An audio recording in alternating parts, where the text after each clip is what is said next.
지금 몰몬경 공부하고 계시잖아요. 자, 와스나를 따르라. 제 강의, 녹화된 강의 참고하시는 분들도 계시던데, 혹시 질문, 제 강의하고 직접적으로 관련이 없어도 혹시 질문 있으신 분 계시면은 잠깐 질문 받을게요. 제3지파의 11장 읽으면서 네, 예수님께서 부활하셔서 처음 이렇게 니파의 백성들을 방문하시면서 음. 침례에 대해서 가르쳤어요. 이렇게 네, 논쟁이 있었다고 했고, 근데 저는 이제 그 이전에도 계속 침례가 있어 왔는데 니파의 백성들 사이에서 왜 논쟁이 있었고 왜 부활하신 직후에 이 침례를 이렇게 다시 이렇게 세세하게 가르쳐 주셨을까 하는 의문이 들었어요.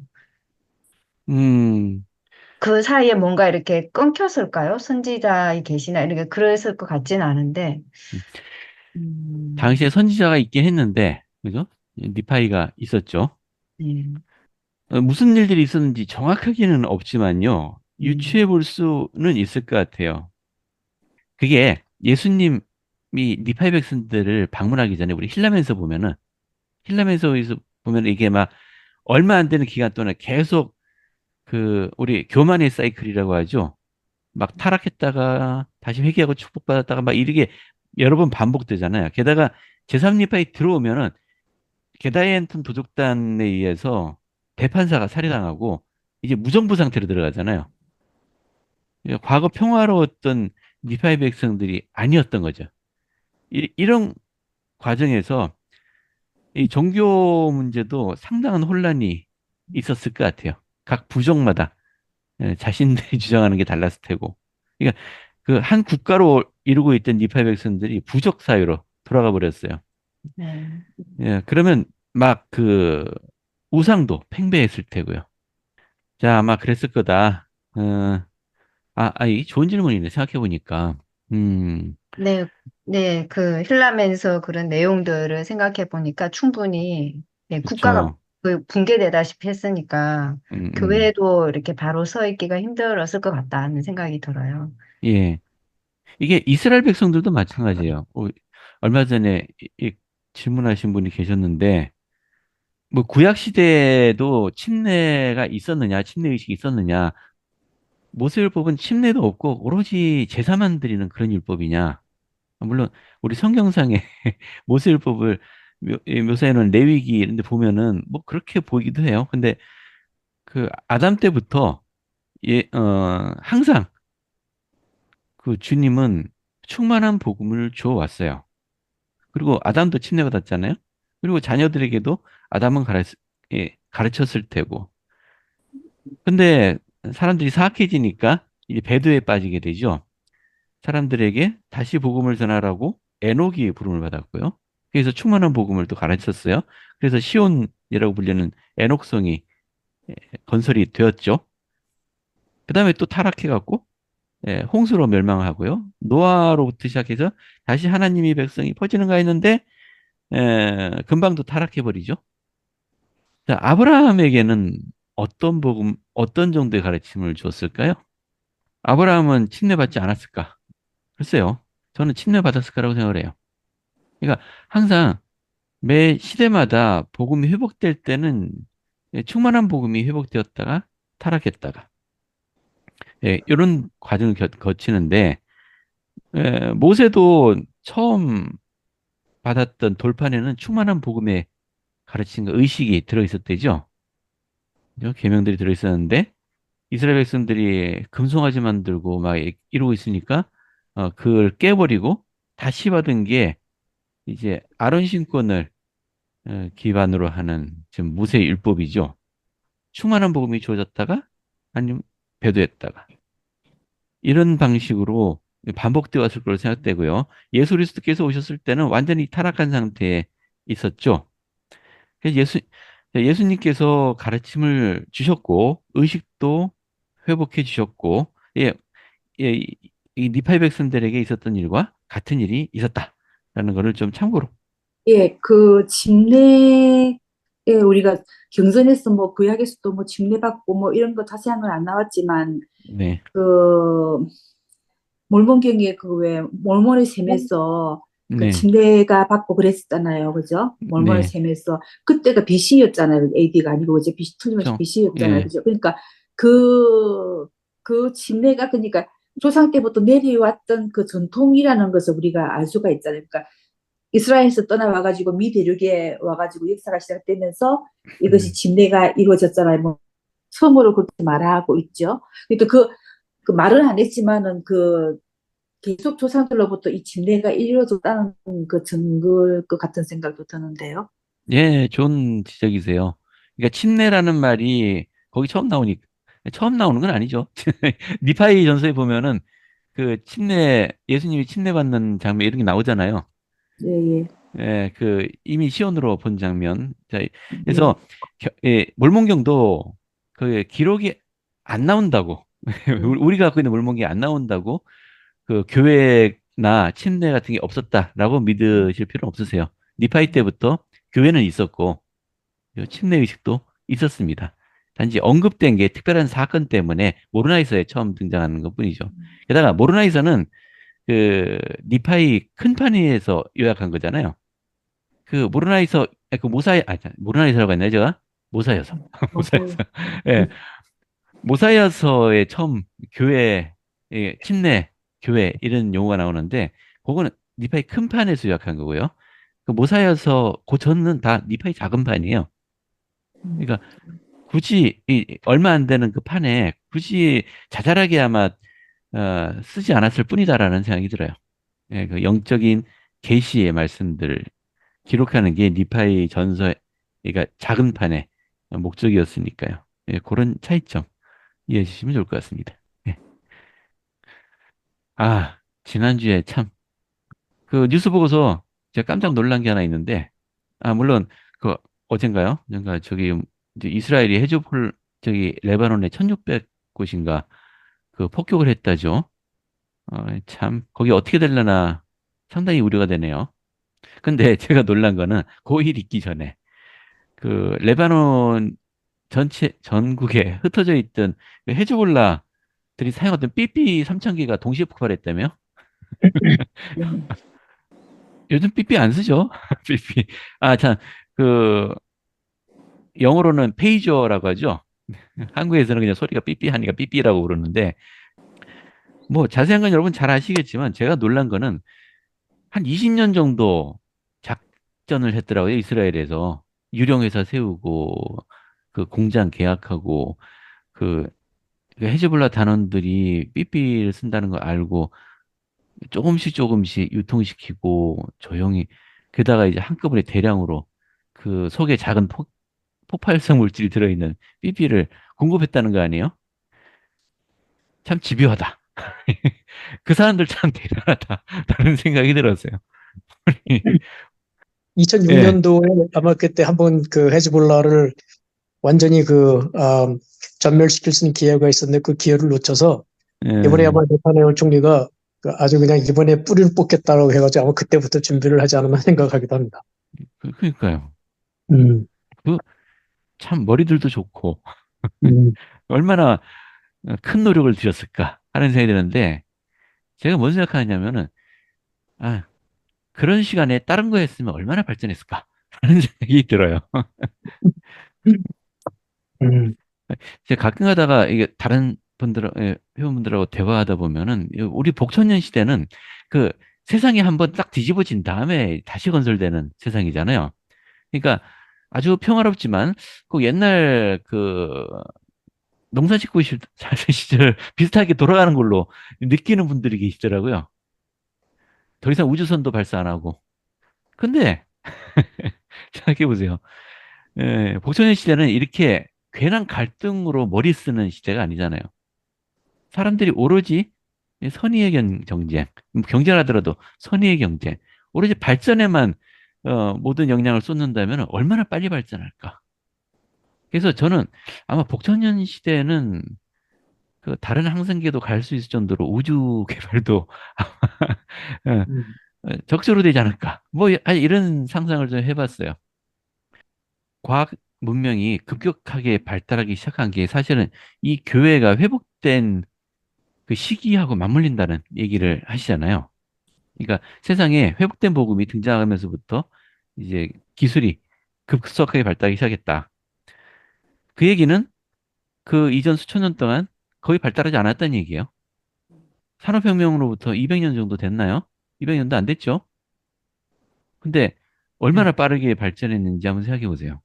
근데 이렇게 빨리 발전할 수 있는 두뇌들은 갖고 있으면서 왜 지난 수천 년 동안 뭐 그러고 살았을까? 예? 그런 음, 생각이 들어요. 음. 예, 사람들이 싸우느라고 정신이 없었던 거죠. 예, 이런 기술 발전을 못했다고 생각이 들어요.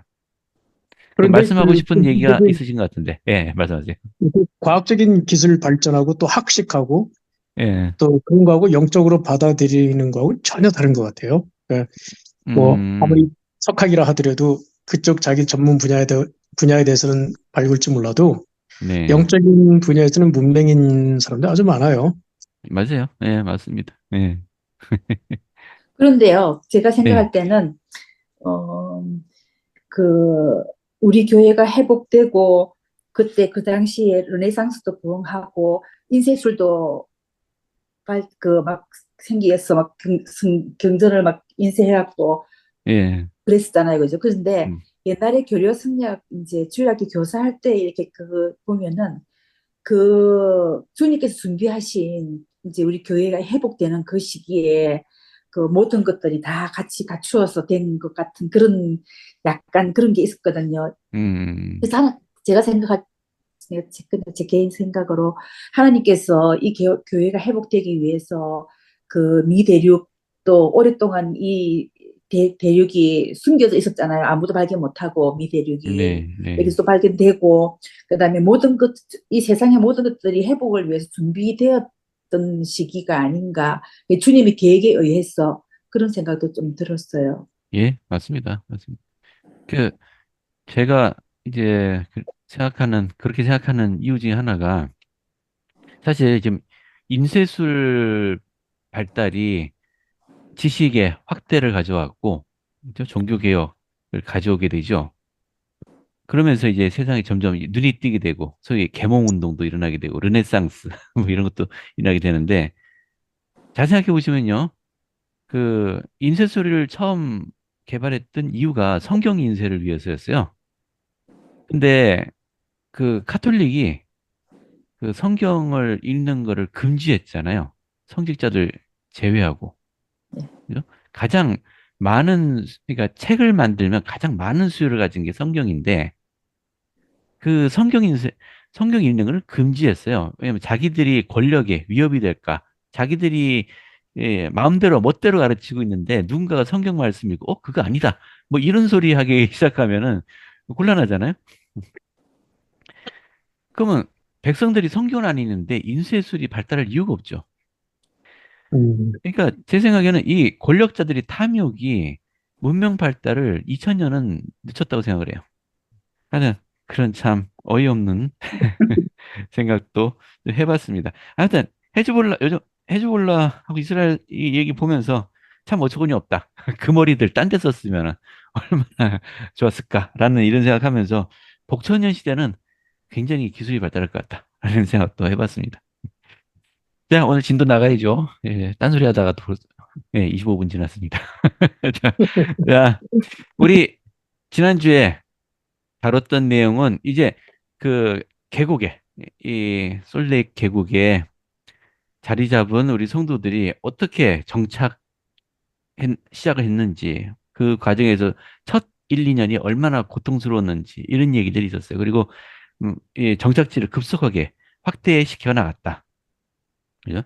그 한 곳에 모여서 거기 집중적으로 이제 큰 도시, 성도들이 다 모여서 살기보다 과감하게 흩어서 그 주변 땅들을 다 그 개척하게 했다. 이게 우리 성도들의 영향력을 급속하게 그 확장시킨 것은 사실입니다. 그래서 미국 땅 서부 지역의 성도들의 지배력이 아주 공고해졌죠. 아주 과감한 지도력이었다는 생각이 들어요. 자, 이제 그렇게 살고 있는 동안에 성도들이, 아니, 그러니까 교회가 그 외부 세력과 어떤 식으로 관계를 맺었는지, 뭐, 여기 고립된 유타라고 돼 있지만은 완전히 고립된 건 아니죠.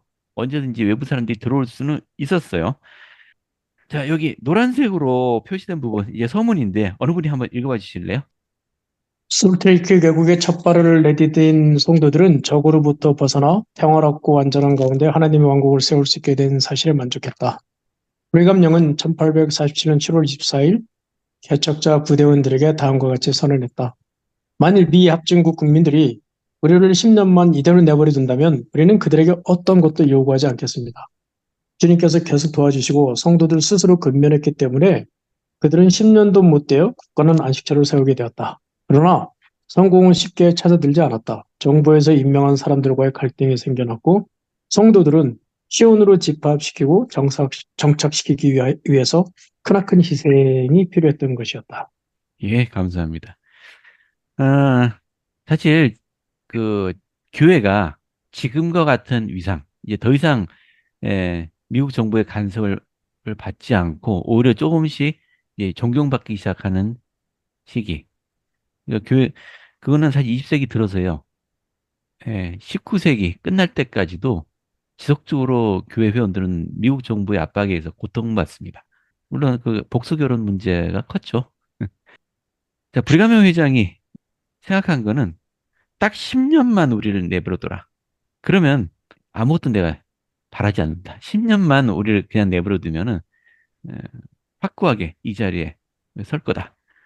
사실 교회가 서부로 이주한 것은 교회 회원들을 잘 먹고 잘 살게 하기 위해서가 아니에요. 좀 풍족하게 살고 하는 게 목표였다면은 캘리포니아라고 왔을 거예요. 근데 교회가 서부로 이주한 거는 그 미국 정부의 간섭으로부터 벗어나기 위해서요. 그게 가장 큽니다. 정권, 권력 가진 자들로부터 멀어지는 것. 그래서 불가명 회장이 생각한 건 10년이에요. 성도들은 10년만 두면은 더 이상 미국 정부가 이리라 저리 할 수 없을 정도로 더 이상 무너지지 않는 강력한 왕국이 건설된다라고 생각한 모양입니다. 물론 시온으로 봤죠. 솔레이 계곡을 내려다보면서 그 사막이 어떻게 꽃 피어나게 될지를 시현으로 봤어요. 이거 확신을 하고 있었죠. 자, 10년. 이제 오늘 다룰 거는 그 10년이에요. 실제로 외부의 간섭을 거의 받지 않은 상태에서 10년이 어떻게 지냈는지에 대한 이야기입니다. 자, 먼저 1847년부터 57년까지 10년이죠. 10년 동안 자, 우리 성도들은 100개 이상의 지역을 개척했다. 즉 100개 이상의 마을 또는 도시를 건설했다는 얘기입니다. 지난주 이제 지도를 보여드렸죠. 대절했죠. 얼마나 큰지.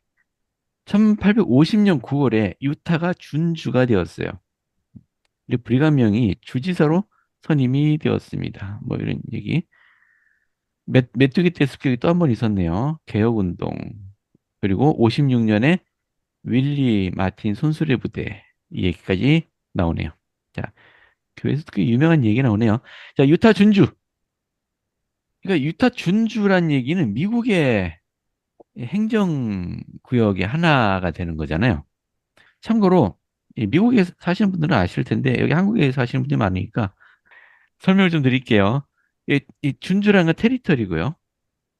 그냥 미국에 50개 주가 있잖아요. 이 주는 스테이트라고요. 예, 스테이트. 이거는 이 국가예요, 원래. 이 스테이트는 자신들의 헌법이 따로 있고요. 예, 그 연방이라고 하잖아요. 그 미국 연방. 미 연방이라는 얘기는 그 50개 국가, 개별 국가가 하나의 연방을 이루고 있다. 옛날 소비에트 연방처럼. 예, 그렇다고 생각하시면 됩니다. 하지만 지금은 중앙정부가 좀 강해졌기 때문에 그 뭐 독립국가 같이 여겨지진 않죠. 근데 이때 당시만 해도 이 스테이트 연방 정부 힘이 그렇게 강하지 않았기 때문에 그래서 미국 대통령이 그 각 주들을 함부로 하지 못하는 그런 모습들을 보여요. 근데 테리토리는 주와 비슷하지만, 준주는 주와 비슷하지만은 여기는 국가로 이해되진 않아요. 그냥 미국 중앙정부가 관리하는 지역이에요.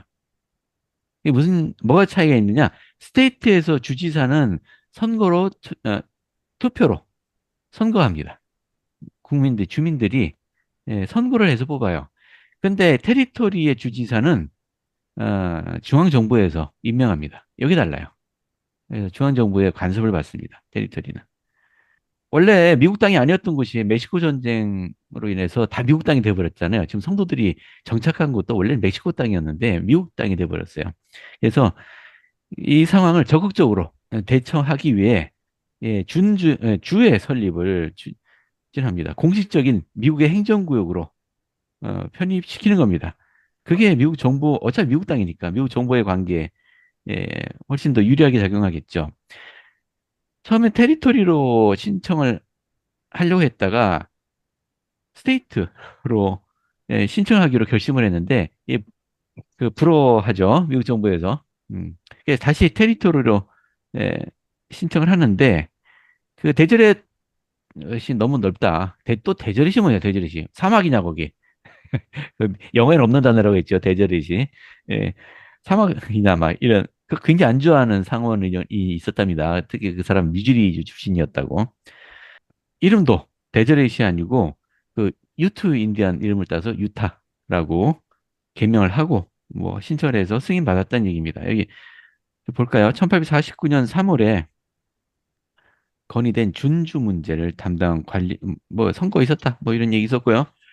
그래서 유타 이 청원서를 워싱턴 시티로 보냈는데 2270명의 서명이 담긴 6.7m짜리 길 청원서를 보냈답니다. 종이가 이렇게 긴 종이가 있나? 자, 현재 유타 그리고 네바다, 애리조나의 일부, 뉴멕시코, 콜로라도, 와이오밍, 오레건 및 한국은 도시 샌디에고로 유입되는 길고 좁은 땅. 지금 샌디에고까지 이르는 그 길도 다 우리 성도들이 개척을 했답니다. 그래서 캘리포니아 3분의 1이 여기 지금 캘리포니아의 3분의 1 정도가 데저렛에 포함이 됐답니다. 이 광활한 준주를 이렇게 만들자라는 제안이 당겼고요. 그래서 존 베니세 형제, 꽤 정치력이 있었던 분인 것 같습니다. 이분이 탄원서를 수도를 가져갔어요. 그리고 그 필라델피아에 윌포드 우드롭도 있었고 또 토마스 엘 케인 요분 또 나오네요. 교회 우리 친구 케인 대령 이 또 로비를 하죠. 자, 당시 대통령 이름이 제임스 케이 폴크 대통령이래네요. 대저렛을 하나의 준주로 만드는 것에 대한 의견을 나눴고요. 하지만 워싱턴에서는 몰몬들에 대한 동정심을 찾아볼 수 없음을 깨닫고 대저렛에서 주 자격을 신청할 것을 공고했다. 말이 좀 이상하죠? 그러니까 아예 준주로, 그러니까 처음 준주 테리토리로 신청을 한 거는 그래도 미국 정부의 권위를 인정하는 뭐 그런 제스처였는데 가보니까 분위기가 뭐 의미가 없는 것 같다. 그래서 아예 처음부터 주로 신청하자 뭐 그렇게 생각했던 모양입니다. 왜냐하면 준주 지위를 갖고 있을 경우 그 관리들을 대통령이 임명하게 된다. 즉, 주지사도 대통령이 임명하게 되니까 저 호의적이지 않은 정치인들, 대통령 이하 정치인들이 해코지할 가능성이 있다라고 생각한 모양이에요. 예, 그 호의적인 관리들을 보내지는 않을 거다. 이것도 그냥 제가 읽을게요. 자, K는 윌포드에게 이렇게 말했습니다. 연방 의회를 가진 정부 없이도 준주 정부 이상으로 더 잘 살 수 있을 것입니다. 정부 관리들의 전략은 여러분과는 반대되기 때문에 그들이 여러분을 다스리는 것보다 여러분이 스스로를 더 훌륭하게 다스릴 수 있을 것입니다. 이 K는 우리를 잘하네. 자, 여러분은 워싱턴에서 온 타락한 정치인들이 견장과 군복을 걸치고 과시하고 다니면서 온갖 방법으로 여러분을 이용하기를 원하지 않을 것입니다. 케인 또한 아, 브리감명의 머리는 법률이나 법률 가절 술책으로 가득 차 있지는 않지만 사람과 사물을 통찰하는 힘을 갖고 있기 때문에 그에게 주지사가 될 것을 공고했습니다. 그래서 준주보다는 주가 되기 위한 로비 활동으로 방향을 돌려야 한다고 결론을 내렸는데요. 하지만 아무도 주 자격 취득에 대해서 진지하게 고려해보지 않았대요. 여기에 몇 가지 이 정치적인 사안이 있었다고 해요. 왜 이 데저레이스라고 하는 거대한 주가 되겠다라고 하는데 뭐 놀라서라도 들어볼 것 같은데 당시 워싱턴에 있는 정치권에서는 이 워싱턴에 관리되는 대멕시코전에서 취득한 영토로까지 노예제를 확대 적용시키는 사안을 놓고 남부와 북부의 여러 주들 사이에 벌어지는 갈등에 매여 있었다. 이게 수십 년 묵은 갈등이죠. 이해되시죠? 멕시코가 전쟁 벌여갖고 땅, 대거 땅을 편입시켰잖아요. 미국 땅으로. 거기에 이제 새로운 주들을 설립해야 되는데 여기를 노예주로 만들 거냐, 자유주로 만들 거냐. 당시에 저는 정확히 모릅니다만 당시 민주당은 노예제를 지지했고 공화당은 노예제를 반대한 걸로 알고 있어요. 즉 공화당은 자본주의 쪽, 자유 자본 쪽을 더 그런 이상을 갖고 있잖아요. 그런 그 사상 그쪽이잖아요. 예, 지금은 이제 보수라고 얘기하지만은 그때는 공화당이 진보였던 것 같아요. 민주당도 그때는 이름이 다른 거였다고 제가 알고 있습니다. 아무튼 약간 이해가 안 되죠. 새로 만들어진 주들을 노예주로 할 거냐. 즉 노예주로 만드는 얘기는 남부 지역의 정치력이 강해지는 것이 되고 자유주로 만든다는 얘기는 그러니까 북부 지역의 정치력이 강해진다는 의미였기 때문에일 것 같아요. 그래서 이 정치권에서는 연방 의회에서 컨그레스에서는 노예제도와 연관이 있는 문제에 대해서만 열렬히 논쟁을 벌일 뿐 그레이트 베이신의 몰몬 정착제는 거의 관심을 보이지 않았답니다. 그리고 여기 또 이 더글러스 상원 의원 우리 회원들을 그 도와주는 상원 여기 보시면 의회 내에서 가장 우호적인 사람이랍니다. 일리노이주 출신이라고 하는데요. 노예제를 허락하지 않는 자유주 출신의 상원 의원을 더 이상 인정하지 않는 남부를 진정시키기 위해서 준주적 자격을 신청하기로 했다. 해요. 그리고 음, 그리고 데저릿이란 말이 사막을 나타내는 데저트와 너무 흡사하다고 생각하는 미주리 출신의 상원 의원을 경록케 하지 않으려는 데 목적이 또 있었답니다. 그래서 데저릿이라는 이름을 유트 인디안 이름을 따서 유타라고 변경시켰습니다. 그래서 결론 어떻게 나왔느냐? 캘리포니아를 자유주로 미합중국에 귀속시켰고요. 유타와 뉴멕시코를 노예주가 되든 자유주가 되든 국민들이 자유롭게 결정할 수 있는 영토로 지정을 했고요. 이게 이해가 되시죠? 우리는 북부 쪽 편도 아니고 남부 쪽 편도 아니다. 우린 중립이다라는 걸 보여준 거잖아요. 어느 쪽 한쪽에 이제 경로시키지 않으려고 노력한 모습이에요. 그러니까 중립적인 원래는 우리는 자유주가 되고 싶었겠죠. 그랬던 남부 쪽 주들이 반발하고 나설 거고 특히나 그 몰몬들 마음에 안 드는데 아예 그 허락을 안 해줄 의회에서 인준을 안 해줄 가능성이 크죠. 그래서 1850년에 필모그 대통령이 유타를 준주로 발행시키는 법안에 서명했다. 어? 법안을 서명해야 되기 때문에 의회에서 입법을 해야 되는 거죠. 주가 하나 만들어지려면.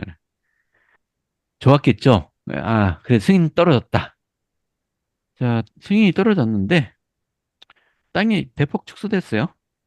원래는 여기 굵은색으로 돼 있는 이게 전체가 대저택지로 신청을 했는데 잘랐어요. 정확하게 여기 보면 1861년에 요만큼 축소됐다고 돼 있죠. 원래 이게 유타주 지금 네바다가 유타주 소속이었어요. 근데 분리해서 네바다로 분리했습니다. 그리고 요만큼 또 잘라서 1862년에 또 네바다로 넘겨줬고 66년에 요만큼 또 잘라서 네바다로 넘겨줬고 66년에 요만큼 또 잘라갖고 여기에서 요만큼 잘라서 콜로라도로 넘겨줬어요. 음. 그래서 지금의 유타가 되었습니다. 뭐 하여튼 이런 이야기네요. 아래쪽은 잘라서 애리조나, 이쪽 뉴멕시코 편시켜버렸고. 어떤 유타 준주가 탄생했습니다마는 여기 이런 단서가 붙었네요. 이 주 자격을 최종적으로 취득하기에 앞서 45년간의 불신과 갈등을 태동시키라고 누구도 짐작하지 못했다라고 돼 있는데요. 그러니까 준주가 됐고 인구가 늘고 어느 정도 되면 공식적인 주로 승격해야 되잖아요. 그런데 미국 정부에서 한사코 안 해주는 겁니다. 한사코. 지금 50년에 1850년에 준주가 됐는데 45년간 즉 95년에 나 돼서야 정식 주가 됩니다. 물론 요 과정에 제일 큰 걸림돌은 복수결혼 문제였어요. 아다니처 처음부터 주가 되었으면은 이런 문제도 없었을 텐데 준주이기 때문에 계속 미 정부에서 보내주는 주지사가 회원들을 괴롭히고 법관들도 회원들을 괴롭히고 뭐 이런 세월이 45년간 이어졌다는 얘기입니다. 혹시 제가 잘못 설명했거나 혹시 뭐 추가하고 싶은 분 계세요? 몰라요, 저희는 아무것도.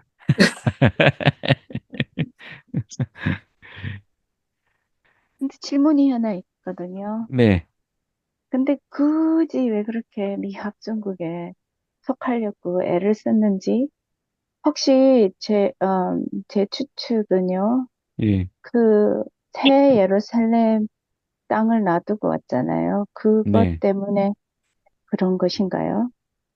아니요. 그거는 관계없고, 그냥 생각해 보면은 이해될 것 같아요.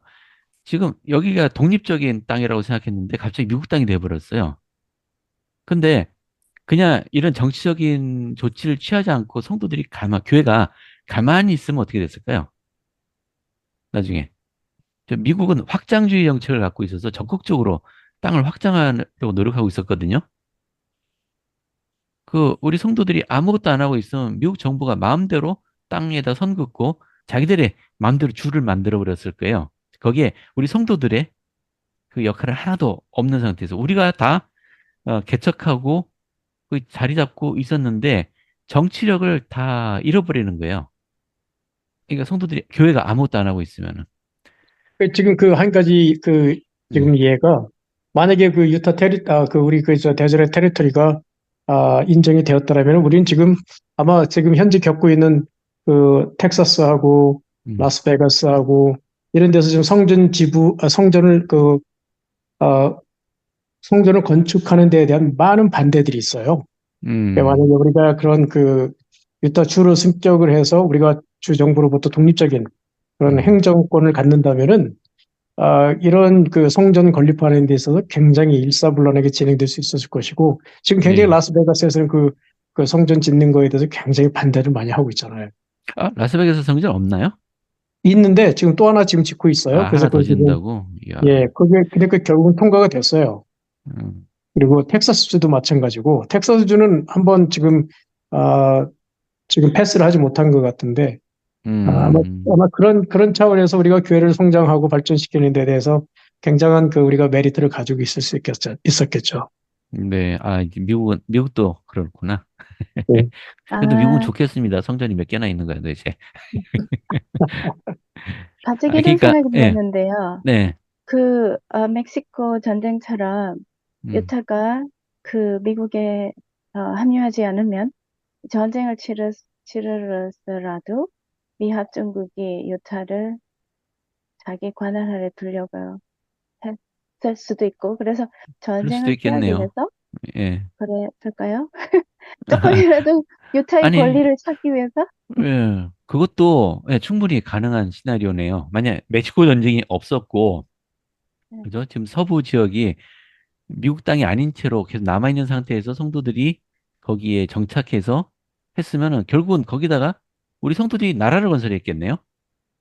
미국 땅이 아니니까. 그잖아요. 그럴 아니면 수 영국 있죠. 땅으로 만들까? 멕시코 땅으로 만들까? 멕시코 땅이네. 멕시코 중. 어, 아니, 그러면 책을 읽으면서 그런 예, 생각이 예. 들어요. 왜 이렇게 자진해서 미합중국에 들어가려고 하는지 아니야. 아니요, 미합중국에 음, 들어간 거는 성도들의 의지가 아니었고, 예, 미국이 그렇게 한 거고, 압력을 만약에, 줬어요. 예, 주를 적극적으로 만들지 않았으면은 아마 미국 정가에서 우리 성도들의 힘을 다 분산시키고 아주 불리한 방향으로 땅을 나눴을 거예요. 이제 주를 만들 음, 때도 예, 그런 식으로 아마 마음대로 해버렸을 거예요. 이 솔트레이크 시티가 우리 어쨌든 교회 중심지잖아요. 우리 성도들이 개척한 모든 땅들의 중심지가 되는데 아마 힘을 약화시키는 방향으로 조치를 취했겠죠. 음, 그래서 이렇게 선제적으로 대응을 해서 미국 정부에 속하는 게 장기적으로는 예, 유리했을 것 같습니다. 네, 보세요. 지금 알겠습니다. 준주로 만들어 놓고도 주로 만들어주지 않겠다고 45년 동안 버팅겼잖아요. 미국 정부가. 예, 괴롭히려고 작정을 했잖아요. 그나마 그리고 성견 지명이 있었던 거죠. 예, 불가명 회장이. 예, 예, 그 뭐 아까 또, 형제님께서 뭐 네, 성전 건립 때문에 그쪽에서 반대하는 그게 많다고 하는데 음, 저희가 한 성도들 몇 명이서 2018년에 이제 연차대회를 참석하기 위해서 음, 그 서부로 여행을 하고 연차대회에 참석한 적이 있거든요. 가을에. 네, 네, 그 LA에서부터 라스베가스에서 1박을 하고 그랜드 캐년으로 가는 게 마침 안식일이에요. 아, 그래서 다 성도들이라서 네, 그래도 성찬식은 참석해야 되지 않나 싶어서 제가 이제 교회를 검색을 쫙 해봤어요. 네, 그랬더니 라스베가스에서 그랜드 캐년으로 가는 그 지역에 교회들이 여기저기 다 있어요. 우리 교회가. 어, 너무나 많이 있어가지고 음, 고르기 어려울 정도로 그래서 우리 개척 그 당시에 선조들이 자리를 먼저 잡았기 때문에 네. 지금은 이미 좀 많이 퇴색이 됐지만 그래도 우리 소유의 교회가 어디에 가서 예배를 할까 싶을 정도로 선택하기가 어려울 정도로 교회가 많더라고요. 깜짝 놀랐습니다. 그 네바다주 자체도 성도들이 개척한 땅이니까. 그렇죠. 네. 라스베가스에서 예, 거기를 쭉 이제 가는 동안에 그래서 딱 성찬식 시간 맞는 데를 골라서 이제 예배 참석하고 그랜드 캐년을 갔더니 그랜드 캐년도 지부가 있더만요. 그랜드, 그랜드 캐년에 예. 사람들이 사나 봐요. 그게 사진으로만 이제 보기에는. 관광객들을 아, 위해서 그 네. 안식일에만 오는 감독이 이제 헬리콥터를 타고 와서 그걸 감리를 하신다 하더라고요. 그렇구나. 예, 대단합니다. 전부 그냥 교회예요, 가는 데마다. 네. 아이, 그러니까 감사합니다. 또. 교회가 여행 중에 안식일을 참석 못한다는 핑계를 없애기 위해서 아마 교회를 많이 친 것 같아요. 자, 감사합니다. 자, 그렇게 해서 1850년 유타가 준주가 되면서 브리감명이 주지사로 임명됩니다. 음, 4년 임기죠. 4년 임기에. 자, 연방의회 준주 대표로 존 M. 버니셀이 당선되었다고 하는데 이게 상원의원인지 하원의원인지 모르겠어요. 그냥 컨그레스라고만 돼 있네요. 잘 모르겠습니다. 세넷인지 아니면 하우스 오브 레프레젠테이티브인지 모르겠습니다. 예. 자, 그리고 비몰몬인으로서 관직에 임명된 사람이 도착했다. 준주는 중앙정부에서 관리를 파견한다고 했죠. 그중에 레뮤엘 디 브렌트 법원원장이 있었고요. 뭐 여러 원장들 있었고요. 근데 이 이방인 관리들이 곧바로 갈등을 표출하기 시작했다. 딱 보니까 이 사람들 뭐야? 남자 하나가 여러 아내를 두고 있네? 그래서 뭐 이렇게 표현했대요. 해리스의 부인은 그 여자는 몰몬 남자들과 그들의 복수 결혼한 아내들은 동물보다 나을 것이 없다고 비아냥 거였다. 이게 사이가 좋겠습니까? 이래 이 정부에서 보내준 관리들이 이러니까 그 주민들은 뭐 분위기 안 좋죠. 막 사납죠. 이 공공연하게. 게다가 연차대회에서 이 판사가 연차대회에서 말씀할 수 있도록 허락해달라 해서 허락해줬더니 별별 욕을 다 해야 되는 겁니다. 교회에서. 특히 에, 여성들 향해서 뭐 부도덕하다. 이거 못 참죠. 다른 건 다 참아도 내 아내 욕하는 건 못 참습니다. 그죠? 아주 극도로 회중이 분노했답니다. 연차 대회장인데 성스러운 이 대회장이 이제 뭐 하여튼 분위기가 말이 아니게 되었죠. 회원들이 다 양쪽 시각은 그래도 이해는 되죠. 양쪽 시각 다. 보세요. 비회원들 입장에서는 몰몬들은 미합중국과 그 관리들을 거친 말로 반항하고 시한 방해죄를 범했다. 뭐 계란이라도 던졌나 모르겠어요. 잘하잖아요. 계란 던지는 거. 그랬을 것 같아. 그리고 특이한 결혼 관습이 있는 유별나고 부도덕한 사람들. 이게 복수 결혼이 얼마나 책임이 따르고 쉽지 않은 것인지 이해하지 못하죠. 오로지 그 성적인 욕구만 쫓는 그런 백성으로 보였을 수 있어요. 그리고 보니까 교회원들이 우리 말은 안 듣고 교회 지도자 말만 듣네?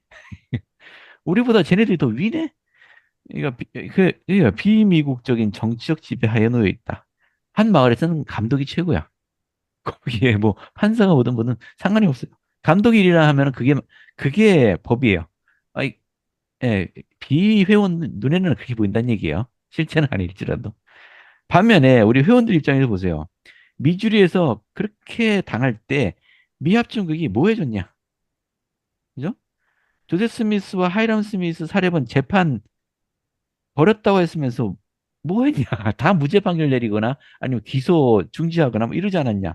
그러니까 미국 정부에서 파견한 사람들 비난하는 게 당연하다.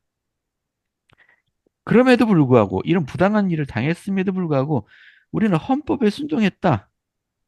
그래서 준주 자격도 취득하고 하지 않았냐? 뭐 이런 얘기죠. 아니었으면 우리가 독립국가를 세웠지 여기다가. 어? 근데 독립국가를 세웠으면 이제 나중에 미국 정부하고 전쟁 벌어졌겠죠. 미국의 확장주의자들 음. 때문에. 예. 그자 이제 하도 분위기가 삭막하니까 도망갔어요, 이 관리들이. 그래서 우리 회원들이 탈주 관리라고 불렀다며, 도망간 관리들. 예. 자, 하여튼 이 사람들이 워싱턴에 가갖고 뭐라고 보고하겠습니까? 공정하게 보고하겠습니까? 예. 뭐 자기들 있는 말 없는 걸 다 떠붙여갖고 보고하겠죠. 그러니까 미국 정부 입장에서 보고를 딱 보니까 저거 그냥 두면 안 되겠네. 저 반역을 꾀하고 있는 거 아니야? 이런 의심이 들죠. 여기 보시면 불가명 및 대다수 유타 거주민들이 불법 행동과 선동적 경향으로 인해서 강제로 유타를 떠나야 돼, 이제 쫓아내야 된다라고 주장했다는 거예요. 참. 근데 이런 일이 이제 계속되는 거죠. 유타가 준주인 한은 이게 계속되는 겁니다. 예. 가끔은 교회 공정한 시각을 바라보는 주지사나 판사들이 오기도 하지만은 대부분은 아니었어요. 이제 야만인들로 보는 그런 사람들이었습니다. 그리고 아직 그 정부에서 보내던 좀 관리들보다 교회 출신 관리들이 관장하고 있는 지역 거민재판소 및 그 지역 거민재판소에서 민사 및 형사 사건을 관할했다고 하는데요. 이게 가장 재판이 많이 벌어지는 게 사실은 교회 재판이었어요. 거기서 1차적으로 걸러졌던 것 같아요. 지금 우리는 교회 재판이라는 말 안 쓰잖아요. 근데 감독단이 주최하는 교회 재판이 있잖아요. 지금 이제 그 선도위원회라고 하죠. 그 옛날에 진짜 재판이었어요. 그래서 유무죄 이런 것도 가리고 했던 모양이에요. 뭐 1853년에 비극이 일어났다. 캘리포니아 이주 마차 수송 대원들이 인디안 부족 가운데 한 명을 살해했고 두 명을 부상 입힌 데 대한 앙심으로 이 인디안들이 굿니슨 부대를 공격해서 지휘관과 일곱 부대를 죽였대요. 이 굿니슨이라는 사람은 좋은 사람이었던 것 같아요. 친절하고 우호적이고 사랑으로 모든 사람이 존경을 받고 있던 사람을 죽이고 그 부하들도 죽였어요. 인디언들이. 자, 이게 우리 몰몬들 정착지에서 일어난 일이에요. 그러니까 그 소문이 교회 이 몰몬들이 인디언들과 협력해서 벌인 일이다라는 소문이 퍼졌습니다. 교회 이미지가 또 실추됐죠. 이게 사탄이 사용하는 참 방법 중에 하나예요. 어떤 범죄를 교회에 뒤집어 씌우는 겁니다. 어떤 방법으로든. 음. 근데 이게 법적으로 아무리 근거가 없다 할지라도 소문이잖아요. 예. 교회 이미지 실추시키는 거는 소문으로 충분한 겁니다. 예. 지금도 이 소문이 계속 우리 교회를 발목을 잡죠. 4년간 브리감령이 4년간 주의사 임기가 되고 나서 이 피어스 대통령이 제이 스텝토우 육군 대령을 주지사로 임명했답니다. 스텝토우 대령이 이게 자기가 하고 있는 일이 있으니까 주지사직을 수락하지 않았습니다. 그리고 불이관명을 재임명해야 된다라는 청원서를 보냈어요. 그자 다시 불이관명을 주지사로 재등용시켰다. 뭐 이런 얘기가 있네요. 1850년쯤 되자 영국의 후기 성도들 숫자가 3만 명이 넘었고요. 당시 유타의 숫자는 1만 명이 좀 넘었네요. 당시 교회는 유타로 집합하는 것이 교회 정책이었습니다. 어, 그리고 지난주 설명했죠. 영구 이민기금이 49년에 조성되었고요. 이제 아이오와주와 아이오와주의 야영지에 있던 나머지 성도들도 1852년에 계곡으로 이주시켰습니다. 이해되시죠? 아이오와주.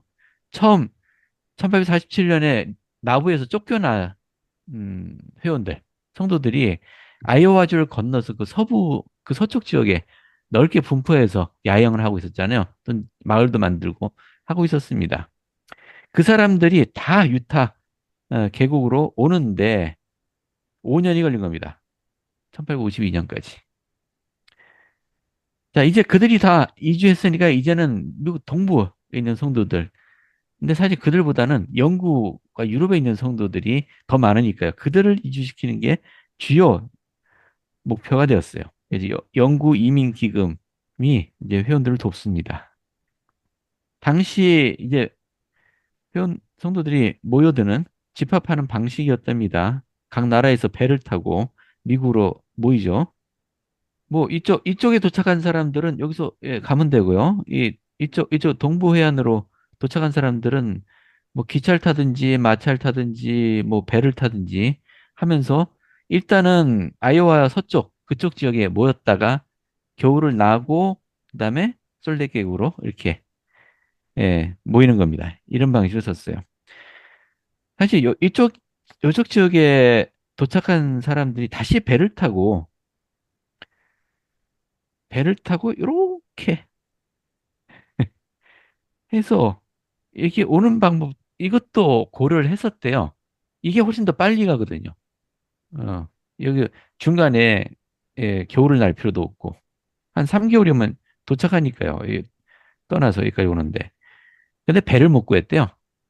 영구 이민 기금이 완전히 그 전적으로 배를 대여를 해서 운영을 해야 되는데 그 배를 못 구했답니다. 그래서 요거는 못 했답니다. 그래서 육로로 다 집합을 했습니다. 이게 미국 땅으로 오려면 다들 배로 가야 되잖아요. 근데 신기한 일이 하나 있대요. 이 배로 미국까지 가는데 유독 성도들이 탄 배만은 사고 난 예가 거의 없대요.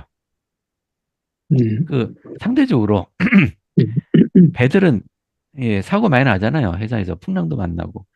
근데 성도들이 이렇게 외국에서 미국으로 이주하는 이 배들 가운데 사고가 난 거는 이 오스트레일리아에서 오다가 난파당한 요 줄리아 N이라는 배, 이 소사이티 군도에서 난파당했답니다. 요거 한 대뿐이래요. 28명의 교회 회원이 승선하고 있었는데 배가 이렇게 거센 바람에 밀려서 산호차에 충돌했고 5명이 목숨을 잃었습니다. 음, 위험한 여행이죠. 지금이야 뭐 워낙 배들도 쇠로 만들고요. 커졌고 옛날처럼 돛담배도 아니고 이땐 증기선이 있었냐 모르겠네. 하여튼 자 그랬던 시대와는 지금은 다릅니다만 그때는 배 여행도 위험했죠. 1855년에 또 메뚜기가 습격해갖고 유타주 경제가 심각한 타격을 입었습니다. 당연하죠. 이때 주 산업은 농업이잖아요. 메뚜기 제가 다시 찾아봤는데 이 몰몬 크리켓이라고 부르는 이 메뚜기는 날개가 없대네요. 땅을 기어서 온대요. 날아오는 건 아니고 기어서 오면은 밭 주변에 수로 만들어 놓으면 되지 않을까? 라는 생각이 좀 드는데 뭐 어쨌든 형제님, 예, 크리켓은 삐뚤함이잖아요. 예. 근데 삐뚤함이가 아니고 메뚜기였나 아 봐요. 이게 번역이 메뚜기고 번역을 메뚜기로 해놨고 영어로는 크리켓이라고 되어 있어요. 그 예. 삐뚤함이겠네요. 그죠? 예, 기어다니는 종류들. 제가 지난주에 사진 제가, 보여드렸잖아요. 날개 없는 그거. 제가 그, 나중에 여기 한 마리 잡아가지고 제가 아, 박제해서 제가 안 보내드리겠습니다. 해주셔도 됩니다. 뭘 더 박제같이. 아니, 그거 좀 흉측해 보이던데, 그 메뚜기. 메뚜기가 아니고, 그거, 하여튼간. 아무튼, 이 유타주 경제가, 이 메뚜기 떼 습격이 한 가지 전환점을 만들어요. 유타주가 경제가 안 좋아지니까, 영구 이민기금에 이제 회원들의 기부가 줄어들었을 거 아니에요. 근데 외국에서 오려고 하는 성도들은 많고, 그들을 도우려고 하니까 여행 경비를 줄여야 할 필요가 생긴 겁니다. 자, 여러분 잘 아시죠? 그래서 낸 아이디어가 뭔가요? 손수레 부대. 그죠? 손수레 부대예요. 마차 부대가 아니고 손수레 부대. 자, 손수레. 우리는 과거처럼 마차와 말들을 살 여력이 없습니다. 그래서 손수레를 만들자. 그리고 이주민들을 도보로 이동시키고 10명당 암소 한 마리를 주는 거예요. 자, 1855년 10월 연차대에서 이 손수레 계획이 낭독이 되었대네요. 56년까지 시행하지는 못했는데 손수레를 사용하면 1인당 소요되는 이주 비용이 3분의 1 내지 2분의 1 정도로 줄어든답니다. 그러니까 그 이주민을 2배 내지 3배를 받을 수 있는 거죠. 같은 비용으로. 자, 그래서 1856년에 미국으로 이주하는 성도들이 대폭 증가했답니다. 손수레를 끌고 오면서. 이게 굉장히 성공적인 이 프로그램이었다고 합니다. 음, 자, 손수레에는 100에서 500파운드, 뭐 450에서 2300g? 너무 범위가 너무 커. 450, 1에서 500파운드. 예, 식량과 의복을 싣거나 끌도록 고안된 손수레를 준비하고요. 귀환하는 선교사들이 이끄는 처음 세계 부대가 용감하게 대평원을 지나서 9월 26일부터 10월 2일 사이에 안전하게 도착했답니다. 자, 이 소식이 퍼지자 이제 본격적인 손수레 시대가 왔습니다. 근데 마차로 오는 거하고는 달리 손수레 부대는 굉장히 계획을 잘 세워야 돼요. 왜냐면 걸어서 거기까지 오니까 그 출발 시기 이런 것들을 잘 계획해야 그 안전하게 도착할 수 있었습니다. 그래도 가는 도중에 걸어서 가는 거니까 가는 도중에 기력이 쇠해서 죽는 사람도 생기고 병에 걸려 죽는 사람도 생기는데 여행 계획 잘못 세워서 만약에 어디 고립되거나 하는 일이 생기면 겨울이 오면 죽는 겁니다. 다. 이제 그런 일이 생기는 거죠. 대개의 선수의 부대는 안전하게 도착했는데 가장 끔찍한 일을 겪은 부대 두 개가 있죠. 기억나시죠? 윌리와 예, 마틴과 윌리. 그렇죠. 예, 음. 윌리와 마틴 분해이네요. 자, 윌리 마틴 부대 얘기 전에 요 노란색으로 이것도 한 사례인데 손수레 부대 이야기 중에 한번 어느 분이 좀 읽어봐 주실래요? 6살 된 아서 파카를 구조한 일화는 첫 번째 선수의 부대가 아이오와시와 네브라스카주 플로렌스 사이에 있는 숲길을 여행하던 중에 일어난 사건에서 나온 것이다. 어느 날 병에 걸린 아서가 숲길 한쪽 가에서 휴식을 취하려고 아무것도 보이지 않는 곳에 주저앉게 되었다. 아스가 없어진 것을 안 부대원들은 조직적으로 아스를 찾기 시작했다. 이틀 동안 수색해 보았지만 찾지 못한 채 식량이 얼마 남지 않아 여행을 강행할 수밖에 없었다. 파커 형제는 혼자 아들을 찾기 위해 오던 길을 되돌아갔다. 그가 길을 떠날 때 그의 아내는 빨간색 쇼를 건네주었다. 아들이 숨져 있으면 시선을 감싸주고 살아있으면 계속 주의 깊게 돌아다볼 가족에게 살아있다는 신호를 보내라는 용도로 준 것이었다. 파커 형제는 여러 시간 동안 오던 길을 되돌아가면서 아무런 도움도 없이 혼자 떨고 있을 어린 아들을 부르고 찾으며 기도했다.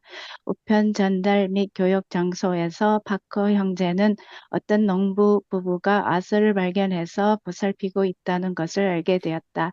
사흘 동안 앤 파커와 자녀들은 뜬 눈으로 기다렸으며 모든 부대원들이 어린 아스를 위해 기도했다. 사흘째 되던 날 그녀는 지나온 길을 지켜보던 중에 멀리서 다가오는 남편의 남편의 모습을 발견했다. 그는 쇼를 흔들고 있었다. 애는 모래바닥에 쓰러지듯 주저앉았다. 그녀는 엿새 만에 처음으로 수면을 취할 수 있었다. 예. 아이 잃어버린 부모 마음이죠. 엿새 만에 잠을 못 잤겠죠. 예. 아무튼 이런 일이 있었습니다. 이 1856년, 네. 이게 첫 해네요. 손수레 부대가 이주를 시작한 첫 해 벌어진 일이네요. 이 윌리와 마틴 손수레 부대 이야기가 그 귀환하던 선교사들이 이끄는 세 개의 부대가 도착을 한 걸로 이제 다 왔다고 생각을 했어요. 근데 이 프랭클린 디 리차드 형제가 아니다. 저기 저기 평야에 두 부대가 더 있다라는 걸 알려줬습니다. 교회 지도자들에게. 이제 곧 겨울이 오고 있었잖아요. 지금 이 세 부대는 일찍 도착했기 때문에 안전하게 왔는데 뒤에 뒤처진 이 부대가 여기 보세요. 두 개의 손수레 부대와 두 개의 황소가 끄는 보급 부대가 평원에 있으며 식량과 의복을 절실히 필요로 하고 있다고 알려주었습니다. 이 두 부대의 지도자 이름이 윌리 부대와 마틴 부대였어요. 이 부대가 좀 늦게 원래 계획보다 늦게 출발하게 된 이유가 그 리버풀에서 늦게 출발했어요. 영국의 리버풀에서 출발이 늦어졌습니다. 원래 계획보다. 그리고 아이오와시에서 이제 손수레를 제작하는데 너무 오래 기다렸어요. 왜냐하면 이 목재를 구할 수 있는 철이 아니었기 때문입니다. 애당초 리버풀에서 출발이 예기치 않게 늦어졌기 때문에요. 그리고 네브라스카주 플로렌스에서 대대적인 복수 작업을 해야 했으므로 속도는 느려졌다. 그러니까 이주하는 중간중간에 마을들이 꽤 있네요. 요겁니다. 손수레 부대의 지도자들 중 한 명인 리바이 세비지는 성도들에게 봄이 될 때까지 윈터 코트스에 머무르자고 주장했습니다. 근데 투표를 해보자 열성적이지만 순외국인 이민자들인 성도들의 반대를 받았습니다. 이 세비지 형제는 이렇게 얘기했답니다. 형제자매 여러분, 저는 제가 드린 말씀이 참되다는 것을 알고 있습니다.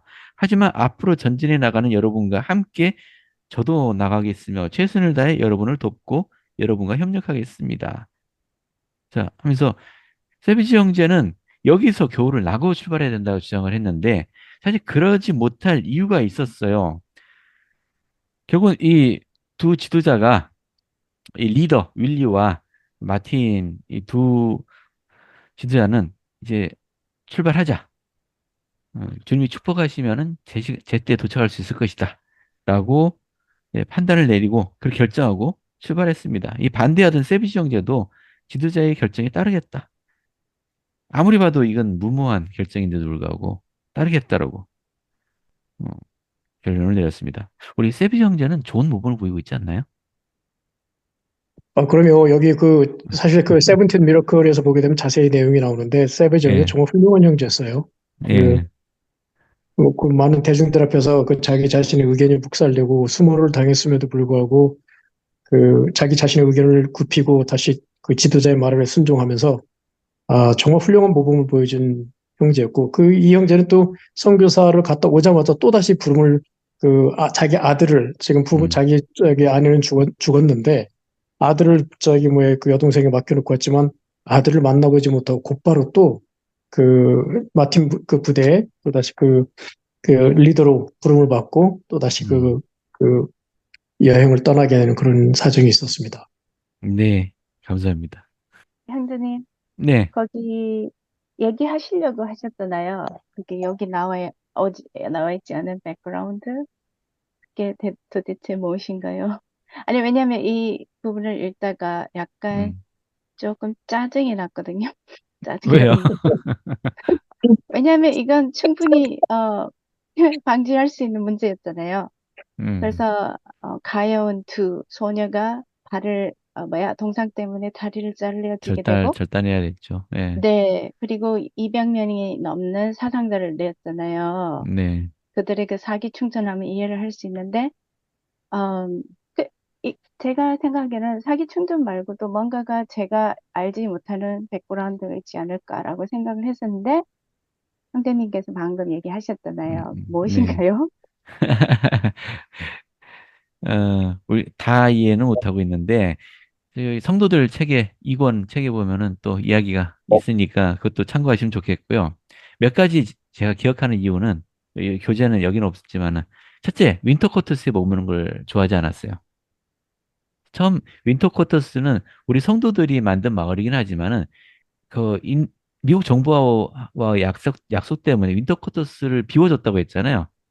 그리고 네. 다시 강 건너서 동쪽에 그 아이오와주로 가서 거기에 교회 본부를 한동안 두었었어요. 그러니까 그다음부터 윈터 코터스는 이제 온갖 세상 사람들이 다 이제 겨울을 나는 곳이 되었어요. 말 그대로 윈터 코터스로 사용을 했는데, 거기 영적인 분위기가 엉망이었어요. 도저히 성도들을 거기 머무게 하고 싶지 않다라고 생각할 정도로. 예, 좋지 않았던 것 같아요. 술 먹고 싸우고 도박하고 뭐 이런 분위기였어요. 어, 회원들은 아니겠죠? 회원들이 아니죠.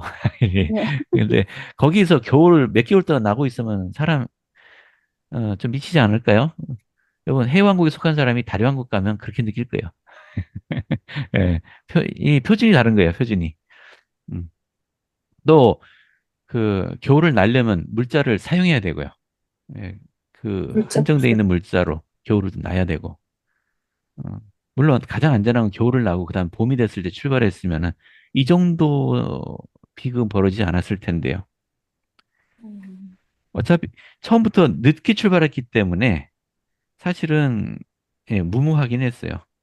그리고 무엇보다요.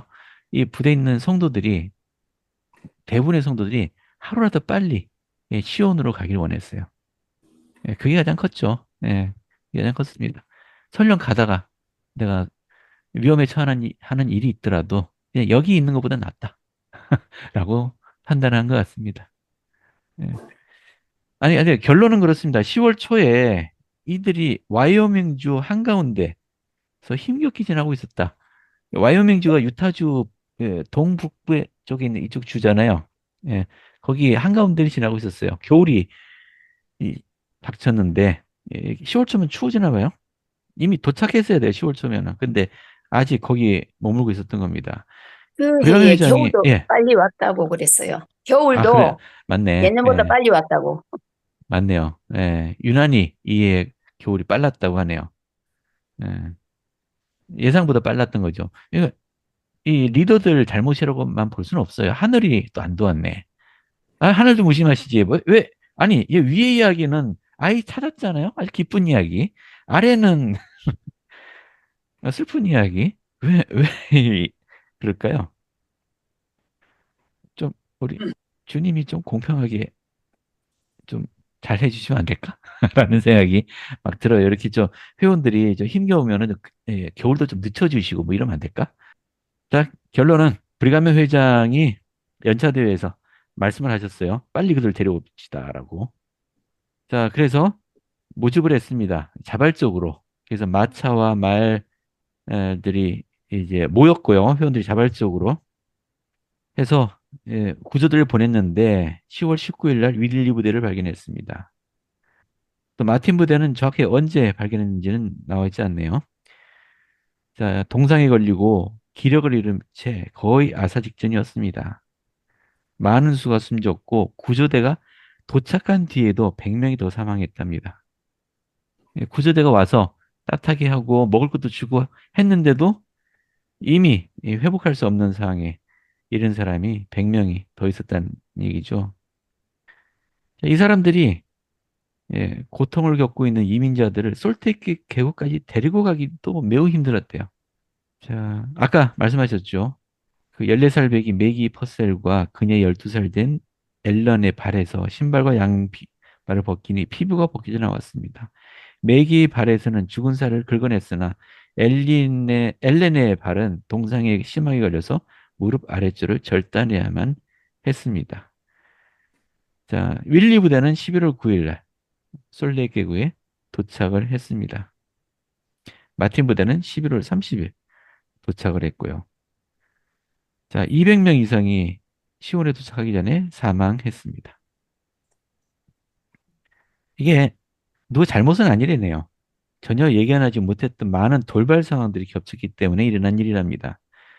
이후 교회에는 5개 손수레 부대를 더 지원했으며 각각 심한 고난 없이 솔레 계곡에 도착을 했습니다. 교회 재정 사정이 좋아지면은 다시 마차로 데려오는 거죠. 손수레 부대는 좀 위험성도 있으니까. 그래서 총 10개 정도의 손수레 부대가 솔레 계곡으로 왔었습니다. 뭐 이렇게 설명하고 있네요. 그 돌발 상황들이 겹쳤다고 했잖아요. 이 어린 아서를 찾으러 나섰을 때는 모르는 농부 부부가 아서를 발견하고 보살폈어요. 그래서 이 아이는 살 수 있었죠. 우리 이 부모에게는 행복을, 기쁨을 가져다 줬겠죠. 우리 윌리와 마틴 손술의 부대가 겪은 일들에 대해서는 여러분들은 어떻게 이해해야 될까요? 왜 기적적인 일로 예, 이렇게 희생 없이 도착하도록 도와주지 않으셨을까요?